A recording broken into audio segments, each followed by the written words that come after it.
Hello friends, welcome back to my YouTube channel Delhi को vlog. कैसे हो आप लोग? उम्मीद है सब अच्छे होंगे, सब बढ़िया होंगे और जो अपनी प्रिपरेशन है वो अच्छे से कर रहे होंगे।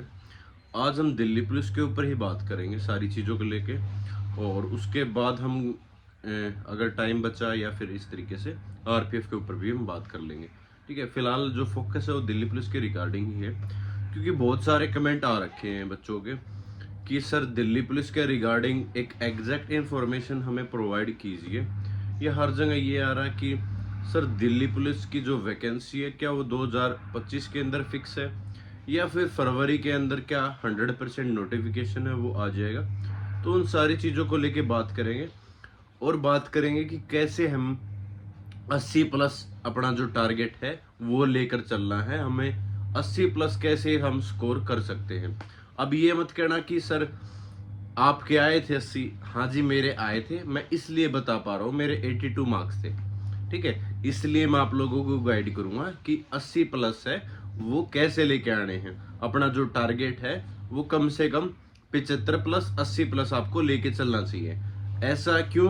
क्योंकि हर बार आप देख रहे होगे कि वो आपकी कट ऑफ है वो, जैसे सबसे पहले जो आपकी पिछली 3 भर्तियां हैं मैं उनके बारे में जिक्र कर लेता हूँ कि सबसे पहले लगी थी 76 पे।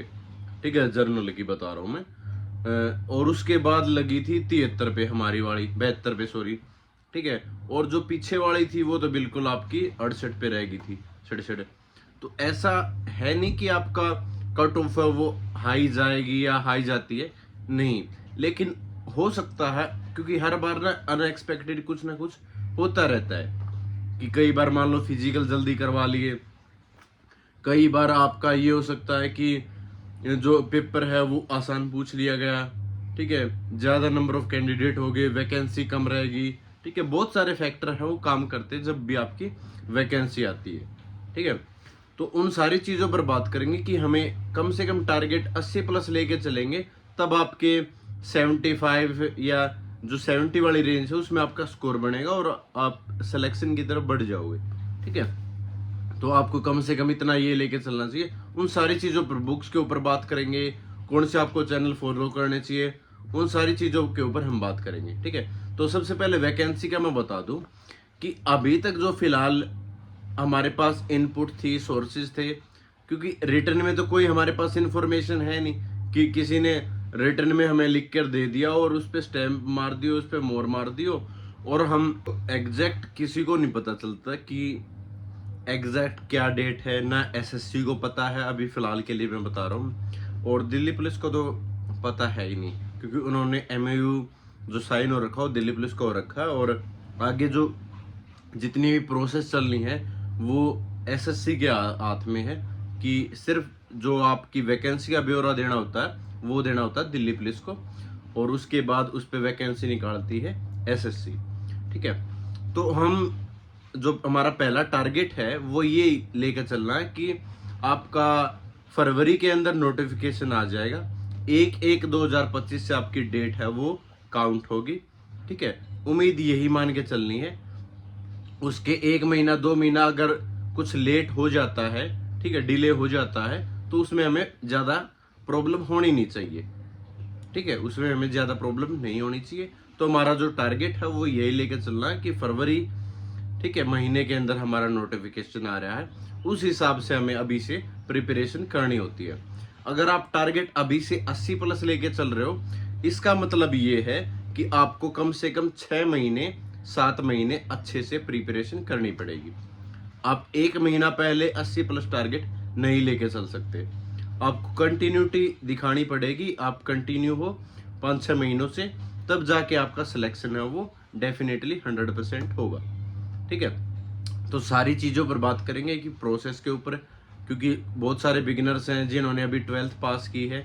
ठीक है, उनको नहीं पता कि कैसे कैसे प्रोसेस चलता है, क्या क्या चीज़ें होती है। तो सबसे पहले मैं बता दूं, आप लोगों का फॉर्म फिल होगा, उसके बाद आपका CBT 1 होगा, कंप्यूटर बेस्ड एग्जाम होता है जो कि 100 नंबर का होता है, जिसमें सबसे बड़ा रोल रहता है जीएस का, उसमें बच्चों का स्कोर नहीं बन पाता। फिर रहता है आपका मैथ का, ठीक है, 15 नंबर, और रीजनिंग 25 नंबर। ठीक है, और आपका 10 नंबर का आपका कंप्यूटर रहता है। तो ओवरऑल इनका जो वेटेज हमारे जो टोटल स्कोर बनता है इनमें से कि हमारा कौन सा पार्ट स्ट्रॉन्ग है कौन सा वीक है, उस हिसाब से हमारा ओवरऑल इसमें से स्कोर बढ़ जाता है। और मैं कहना चाहता हूँ कि इसी बेस पर आपका सिलेक्शन होता है, क्योंकि उसके बाद होता है आपका फिजिकल में 1600 मीटर की रनिंग है, ठीक है, वो 6 मिनट में आपको कंप्लीट करनी होती है। 14 फीट की जो लॉन्ग जंप होती है और 3 9 की आपकी हाई जंप होती है।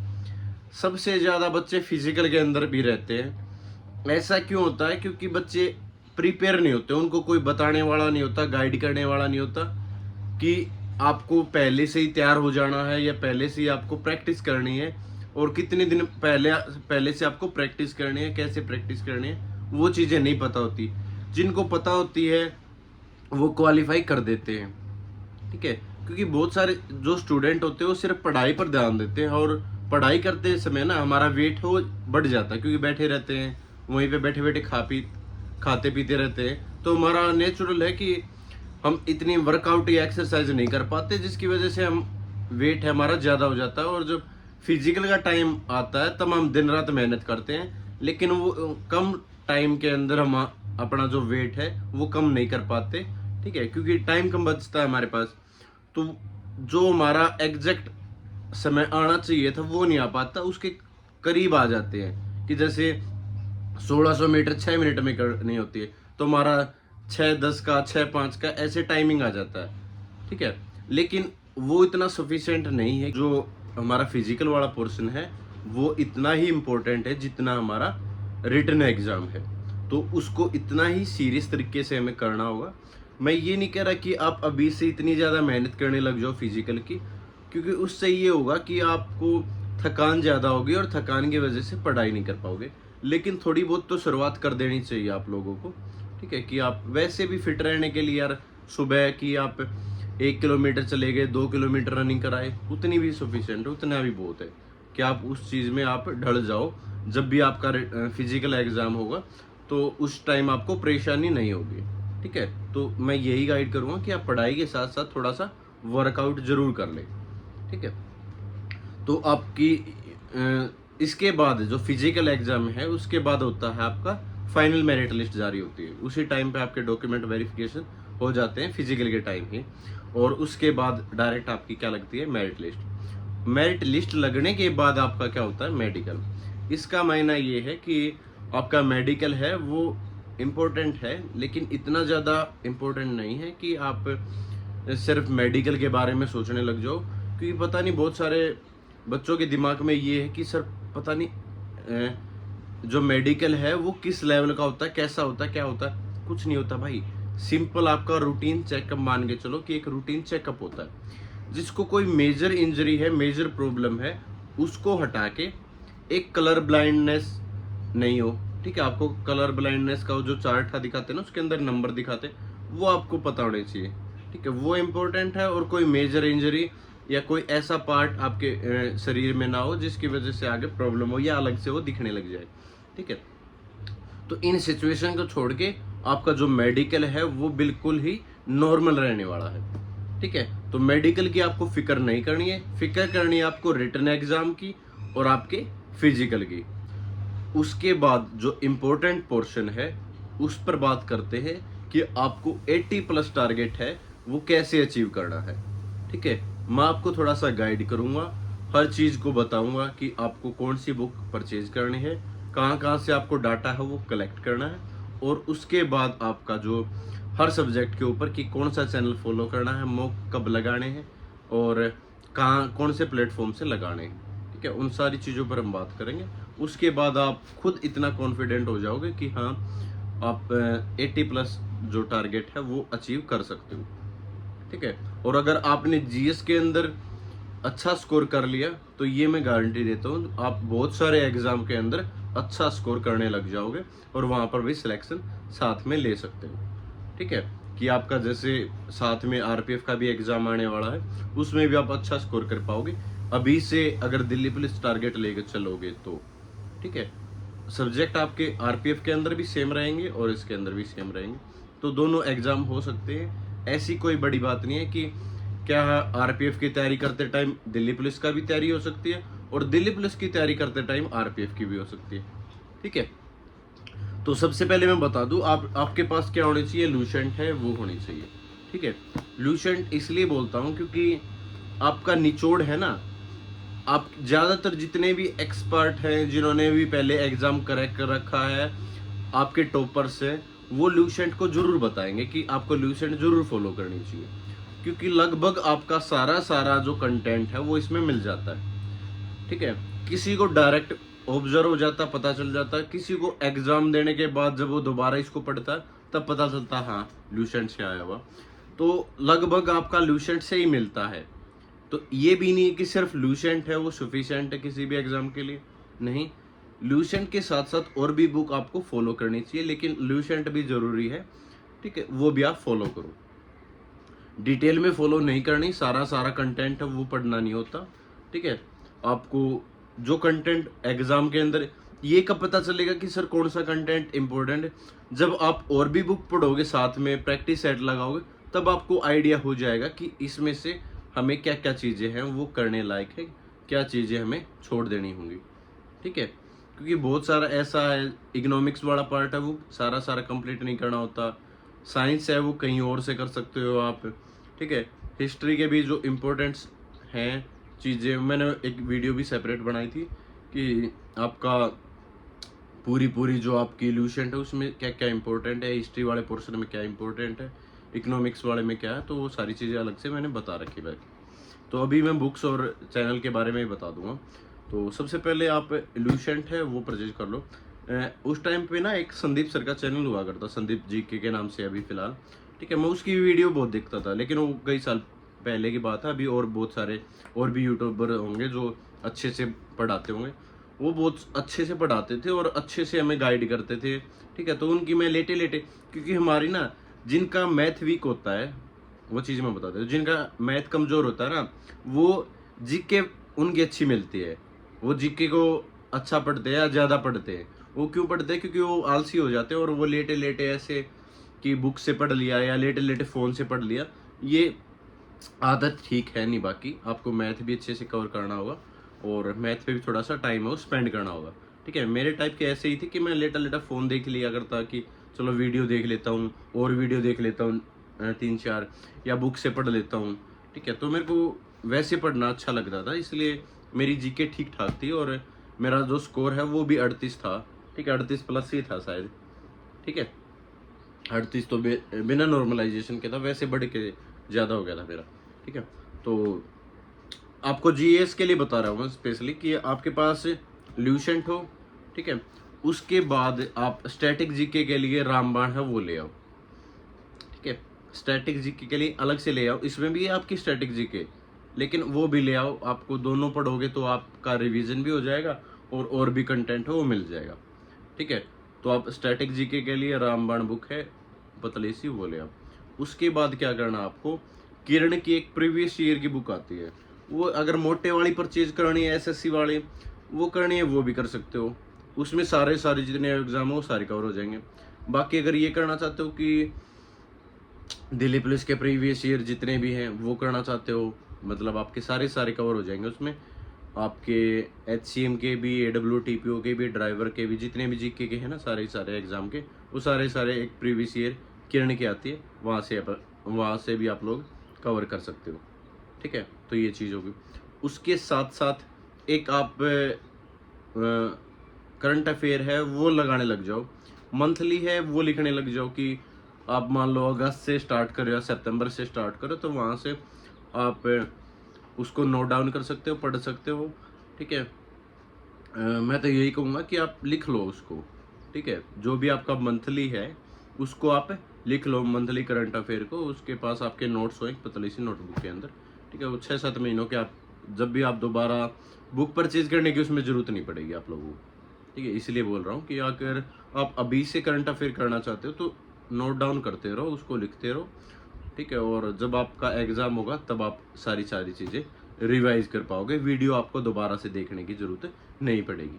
ठीक है, तो जो कोई भी आप वीडियो देखते हो उसके अंदर आप नोट डाउन कर लो, जो भी नई चीज़ें आती हैं उसको नोट डाउन कर लो। वो इसलिए बोल रहा हूँ क्योंकि जब आप वीडियो देखोगे ना, आपको सारा आप आंसर भी बता दोगे, सारी चीज़ें बता दोगे अच्छे से, ठीक है। अगर वो चीज़ें बताने के बाद जब आप कहीं 5-7 दिन बाद दोबारा से आप वो चीज़ें देखोगे तो आप भूल जाओगे, ठीक है। क्योंकि सारी चीज़ें हम स्टोर नहीं कर सकते, इसलिए हमें क्या करना चाहिए, नोट डाउन जितना ज़्यादा हम लिख सकते हैं उतना हमें लिखना चाहिए, और फिर उस चीज़ को हमें रिवाइज है वो करना चाहिए। ये ज़्यादा आपको बेनिफिट देगा आपको एग्ज़ाम क्रैक करने के अंदर। तो मेरा मानना ये है, अगर आपका जीएस का 50 का पोर्शन है ना, तो कम से कम ये मान के चलो कि आप 35 से 40 के बीच में ज़रूर लेकर आओ, ठीक है। 35 से 40 बहुत अच्छा स्कोर हो जाता है, जिसकी जीएस अच्छी है उसका स्कोर आता है 35 से 40, ठीक है। कोई ये कहता हो कि सर मेरा तो मैथ कमज़ोर और जीएस अच्छी है, तो मैं 50 में से 45-48 ले आऊँगा। नहीं भाई, ऐसा नहीं हो पाएगा। आप लोगों को पहले से ही क्लियर, कितनी भी अच्छी आपकी जीएस हो, लेकिन 48 मतलब जीएस के अंदर पूरा स्कोर हम नहीं कर सकते। कि आप 40 का टारगेट मान के चलो कि हमें 40 स्कोर है वो जीएस के अंदर हमें करना ही है, ठीक है। 35 से 40 के बीच में हमें जीएस है वो कंप्लीट करनी है। उसके साथ साथ एक क्रेजी जी के ट्रिक्स के नाम से आता है आपके पास यूट्यूब चैनल मिलेगा, उसमें काफ़ी अच्छी वीडियोज़ हैं, आप ट्रिक के माध्यम से उनको देख सकते हो, वो भी आपको ज़रूर मदद करेंगे, ठीक है। बाकी किसी भी टीचर की ऐसे मैराथन पैराथन कुछ लगाने की ज़रूरत है नहीं। मैराथन क्लासेस तब लगाते हैं जब आपका एग्ज़ाम पास हो, ठीक है, कि मेरा 15 दिन बाद एग्ज़ाम है, 10 दिन बाद एग्ज़ाम है, और तब हमें क्या लगानी है, मैराथन लगानी है, क्योंकि हमसे सिलेबस है वो कंप्लीट नहीं होने वाला, ठीक है। लेकिन इस तरीके से बता रहा हूँ कि जो आपके पास जितना ज़्यादा सेल्फ स्टडी के लिए बुक्स होंगी वो अच्छा है, ठीक है। ज़्यादा ऑनलाइन कंटेंट के चक्कर में नहीं पढ़ना, स्पेशली जीएस के लिए, क्योंकि जीके और जीएस के लिए तो आपको चीज़ें याद करनी है ना, ठीक है। वो चीज़ें याद करनी है, उसमें कुछ ऐसा तो है नहीं आपको कोई ट्रिक समझनी हो या इस तरीके से कुछ समझना हो, वो तो आपको बुक्स पढ़नी है और उसी से आपका स्कोर है वो हो जाएगा। उसके बाद आप साथ में प्रैक्टिस सेट है वो लगा सकते हो, मॉक टेस्ट है वो लगा सकते हो, ठीक है। आप टेक्स्ट बुक से लगाओ, अड्डा 24 है, ग्रेड अप है, ये कुछ आपकी एप्लीकेशन है, वहाँ से आप लोग जो टेस्ट है वो लगा सकते हो, ठीक है। वो भी आपको मदद करेंगे, हेल्प करेंगे, ठीक है। तो ये चीज़ें हो गई आपकी जीएस की। उसके बाद आता हूँ मैं रीजनिंग का। रीजनिंग का 25 नंबर का पोर्शन होता है, तो लगभग जिनको जीएस के रीजनिंग के बारे में आइडिया होता है कि कैसे क्या करते हैं, ठीक है, वो लगभग सारे के सारे बच्चे 20 से 23 तक 24 तक ले आते हैं, ठीक है। उनका स्कोर ऐसे ही मिलता है कि किसी का 21, 22, 23 मतलब सबके ओवरऑल आ जाते हैं। तो आपको ऐसा नहीं है कि अगर जिसने पहले से कर रखी है उसको सिर्फ रिवीजन की ज़रूरत है, जिसने पहले से नहीं कर रखी वो एक एरिएंट की बुक ले आओ, ठीक है, या फिर मार्केट से कोई भी एक रीजनिंग की आरडब्ल्यूए की रीजनिंग की मिल जाएगी, किसी भी टीचर उसकी ले आओ, एक बुक है वो ले आओ, और उसमें से आप लोग सारा कवर है वो कर लो, ठीक है। ऑनलाइन करना चाहते हो, पीयूष सर हैं, ठीक है, कैरियरवेल से या कहीं से भी आप कोई किसी भी टीचर से फ्री ऑफ कॉस्ट, ठीक है। रीजनिंग के लिए बैच है वो मत परचेज करना, ठीक है। कहीं रीजनिंग के लिए भी बैच परचेज करने लग जाओ कि रीजनिंग का हमने ऐसे पैसे वेस्ट कर लिए। आप यूट्यूब से आराम से वीडियो देख लेना, ठीक है, बहुत सारों की प्लेलिस्ट है वो मिल जाएगी रीजनिंग के लिए भी, ठीक है। तो वहाँ से भी आप लोगों की कवर हो सकती है अगर ऑनलाइन ही करना चाहते हो। और बाकी कोई बुकलेट है वो लेनी है तो मार्केट से कोई भी एक बुकलेट है वो ले आओ, ठीक है, उसमें आपका कवर हो जाएगा। प्रीवियस ईयर भी करने की ज़रूरत है नहीं, क्योंकि आपका ओवरऑल हो जाएगा रीजनिंग, ऐसी कोई इतनी बड़ी हाई तोबा है नहीं, ठीक है। फिर बात करते हैं हम मैथ के ऊपर कि मैथ का देखो दो तरीके हैं मैथ के। अगर सिर्फ दिल्ली पुलिस ही करनी है तो सारा मैथ कवर करने की ज़रूरत है नहीं, किसी टीचर को का बैच है वो परचेज करने की ज़रूरत है नहीं, सिंपली बात बताता हूँ, ठीक है। अगर आपको सिर्फ दिल्ली पुलिस ही एग्ज़ाम है वो टारगेट लेके चल रहे हो, तो उसके लिए आप क्या करो, एक केडी कैंपस की बुक आती है मैथ की, वो कर सकते हो, अर्थमेटिक होता है उसमें सारा वो कवर कर लो, ठीक है। या यूट्यूब से राहुल देसवाल सर हैं, ठीक है, और साहिल है, साहिल खंडेलवाल, ठीक है, या फिर आपका आरडब्ल्यूए से भी हैं यूट्यूब पे, वो भी पढ़ा रहे हैं, राहुल, एक और राहुल है, ठीक है। तो वहाँ से उनकी पर्टिकुलर टॉपिक वाइज हो वो वीडियो देख लो और उसके नोट्स बना लो, ठीक है, पहली चीज़। अगर आप और एग्ज़ाम की भी तैयारी कर रहे हो, प्रिपरेशन कर रहे हो कि हाँ मेरे को और एग्ज़ाम भी देने हैं, तो आप लोग गगन प्रताप सर, राकेश यादव सर और आदित्य रंजन सर, आदित्य रंजन सर ने यूट्यूब पे भी काफ़ी कंटेंट है, उससे भी आपका हो जाएगा, काम चल जाएगा। और अगर बैच भी परचेज करना तो, क्योंकि और भी आप एग्ज़ाम की तैयारी कर रहे हो, कोई भी हो सकता है एग्ज़ाम, आपका स्टेट एग्ज़ाम हो सकता है, आपका सीजीएल हो सकता है, सीपी हो सकता है, या कोई और सीएचएसएल या कोई भी और एग्ज़ाम है, ठीक है, तो आप अच्छे से एक बार मैथ है वो कवर है वो कर लो, ठीक है। अर्थमेटिक लगभग हर एग्ज़ाम के अंदर आता है, एडवांस के कुछ टॉपिक्स होते हैं जो एग्ज़ाम के अंदर आते हैं, बाकी आप अर्थमेटिक है वो अच्छे से कर लो टॉपिक वाइज, ठीक है। आपके पास प्रैक्टिस सेट की एक बुक हो प्रैक्टिस करने के लिए, या फिर आप प्रीवियस ईयर है वो लगा सकते हो, ठीक है। प्रीवियस ईयर की आपके पास कोई बुक हो, या फिर आपका एक राकेश यादव सर की एक काफ़ी मोटी बुक आती है, ठीक है, वो भी आप परचेज करना चाहो तो, क्योंकि अगर ओवरऑल अच्छा अगर आपको स्कोर करना है मैथ के अंदर और भी एग्ज़ाम्स के अंदर, तो आप राकेश यादव सर की बुक कर सकते हो। और सिर्फ कोई दिल्ली पुलिस की एग्ज़ाम से रिलेटेड देख रहे हो तो आप एक पिनेकल की भी मैथ की बुक आती है प्रीवियस ईयर की, और किरण की भी आती है, कोई भी एक प्रीवियस ईयर है वो खरीद लो। और जो मैंने पहले चैनल बताए थे वहाँ से आप पढ़ लो, तो उसमें आपका जो कवर है वो लगभग हो जाएगा मैथ का।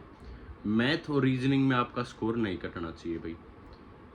15 में से आपके 14 हो सकते हैं, लेकिन 12-11 ये नहीं चलेंगे, ठीक है। जिसका मैथ कमज़ोर है तो अपना रीजनिंग में स्कोर बढ़ाओ, ठीक है। और जिसका मैथ अच्छा है वो 15 से 15 लेके आओ, ठीक है। और रीजनिंग में भी सेम कह रहा हूँ कि 24-25 आपका हो जाना चाहिए। यहाँ पर आपका स्कोर नहीं कटना चाहिए अगर आप 80+ टारगेट लेके चल रहे हो, ठीक है। आपका स्कोर है इसमें इतना हो जाना चाहिए, क्योंकि ओवरऑल हम जीएस के अंदर अगर 35 का टारगेट मान के चल रहे हैं तो 15 नंबर तो आपके वहीं से कम हो गए, समझ रहे हो इस बात को। तो इसमें तो आपको डेफिनेटली पूरा स्कोर हो जाता है, और बहुत सारे बच्चों को होता है, ये नहीं होता कि सर पूरा क्या 15 से 15 ले आएंगे। हाँ ले आओगे भाई, इतना ज़्यादा टफ नहीं पूछते दिल्ली पुलिस के एग्ज़ाम में, तो बिल्कुल भी नहीं पूछते इतना ज़्यादा मैथ आपका टफ, ठीक है। तो उसके बाद बात करते हैं हम कंप्यूटर। कंप्यूटर भी एक अच्छा सब्जेक्ट है, उसको हम कई बार छोड़ देते हैं और सिर्फ एग्ज़ाम के 10 दिन पहले या 5 दिन पहले तब पढ़ाई करते हैं, और तब सोचते हैं कि हम 10 में से 10 कर लें, ठीक है, लेकिन नहीं हो पाता। उसमें से 4 का 5 का ऐसा स्कोर बन पाता है, तो उसमें से भी हमारा जो स्कोर है वो कम हो जाता है। और यही चीज़ें होती हैं जो हमें एग्ज़ाम के बिल्कुल पास लेके आगे ले गए, ठीक है, और वो एग्ज़ाम से हमें दूर कर देती हैं, ठीक है, क्योंकि हम 2 नंबर से 3 नंबर से ऐसे ही रहते हैं। तो अगर हम ऐसे एनालाइज करें कि अगर कंप्यूटर हम अच्छे से पढ़े होते तो हम 2 नंबर या 3 नंबर ज़्यादा लेके आ सकते थे और हमारा सिलेक्शन है वो हो सकता था, ठीक है। इसलिए हर सब्जेक्ट को अच्छे से आपको पकड़ बनानी है, अच्छे से लेकर चलना है, ठीक है। तो आपका जो कंप्यूटर है उसके बारे में मैं बता दूं, एग्ज़ामपुर से कर सकते हो, ठीक है। मैंने एक स्पेशल कंप्यूटर के अलग से वीडियो भी डाल रखी है, आप लोग चैनल पर विजिट कर लेना, ठीक है। मेरी हर तरह की वीडियो हो वो आपको मिलेंगी। फिर भी मैं वीडियो के अंदर रिपीट कर देता हूँ कि आप क्या करना है कि एग्ज़ामपुर से प्रीति मैम, राधिका मैम, ठीक है, और आपका परमार सर हैं, एसएससी परमार, ठीक है। तो यहाँ से किसी भी एक टीचर से पर्टिकुलर आप पढ़ सकते हो। और प्रीवियस ईयर, हर सब्जेक्ट के प्रीवियस ईयर इसलिए बोल रहा हूँ क्योंकि प्रीवियस ईयर से हर बार क्वेश्चन है वो रिपीट होते हैं, ठीक है। हर बार एसएससी के एग्ज़ाम के अंदर प्रीवियस ईयर हैं वो रिपीट होते हैं, इसलिए आपके पास प्रीवियस ईयर की बुक है, वो पिनेकल की, किरण की, जो भी आपको पसंद आए वो आप मार्केट से परचेज है कर लेना, ठीक है। और एक चीज़ और बता देता हूँ, बिना किसी का ऑनलाइन सब्सक्रिप्शन लेके आप सिलेक्शन ले सकते हो, इस बात को ध्यान रखना। आप अपनी लगन के द्वारा, ठीक है, सेल्फ स्टडी के द्वारा और कंटिन्यूटी आपकी बेहद ज़रूरी है कि आप लगातार कब से पढ़ाई कर रहे हो, ठीक है। ये चीज़ें अगर आपके अंदर हैं तो आप सिलेक्शन ले जाओगे 100%। अगली वीडियो के अंदर, क्योंकि ये वीडियो थोड़ी सी लंबी हो जाएगी, आरपीएफ के ऊपर बात करेंगे कि आरपीएफ के अंदर कैसे स्कोर कर सकते हैं और NTPC का आपका जो एग्ज़ाम आने वाला है उसके अंदर भी हम कैसे अच्छा स्कोर है वो कर सकते हैं। तो चैनल को सब्सक्राइब करके रखो, ठीक है। आपके एग्ज़ाम तक तो ज़रूर करके रखो कि जब तक आपका अच्छा कोई एग्ज़ाम हो क्लियर नहीं हो जाता तब तक तो आप ज़रूर सब्सक्राइब करके रखो। आपको ज़रूर बेनिफिट मिलेगा, आपको हेल्प मिलेगी कि किस तरीके से एग्ज़ाम हो निकालना है, चाहे वो आपका फिजिकल हो, रिटन हो या कोई नई वैकेंसी आ रही है उससे रिलेटेड, ठीक है। तो थैंक यू सो मच, जय हिंद सभी को, नमस्कार सभी।